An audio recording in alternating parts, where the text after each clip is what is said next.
থলঘাট উত্তর সমুরা মৈতলায় পবিত্র ফাতেহায়ে ইয়াজদাহম উপলক্ষে সৃষ্টি হয়েছিল এক বিশেষ রুহানি পরিবেশের।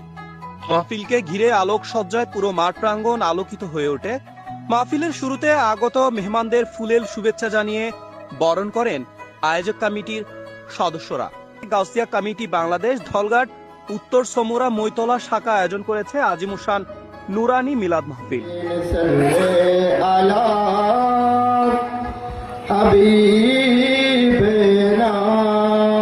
5 ডিসেম্বর শুক্রবার উত্তর সমুরা মৈতলা গাউসিয়া সুন্নিয়া জামে মসজিদ মাঠ প্রাঙ্গণে মাহফিল অনুষ্ঠিত হয়। মাহফিলে প্রধান বক্তা হিসেবে উপস্থিত ছিলেন মাওলানা মোহাম্মদ ফরিদুল আলম রিজভী। তিনি ইসলামের মৌলিক শিক্ষা ও উলামায়ে কেরামের জীবনের উপদেশমূলক দিকগুলো তুলে ধরেন।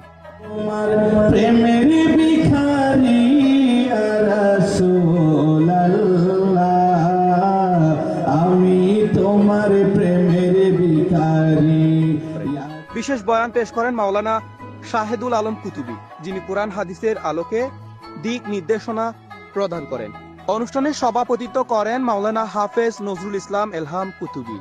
আগত মুসল্লিরা জানান, সুশৃঙ্খল আয়োজন, পরিমিত আলোকসজ্জা ও শান্ত পরিবেশে পুরো অনুষ্ঠান স্থল হয়ে ওঠে আধ্যাত্মিক অনুভূতিতে ভরা। পরে মিলাদ, কিয়াম, দোয়া, মুনাজাত ও তাবারুক বিতরণের মধ্যে দিয়ে এই নুরানি মাহফিলের আনুষ্ঠানিকতা সম্পন্ন হয়। দয়াল নবীর খাতির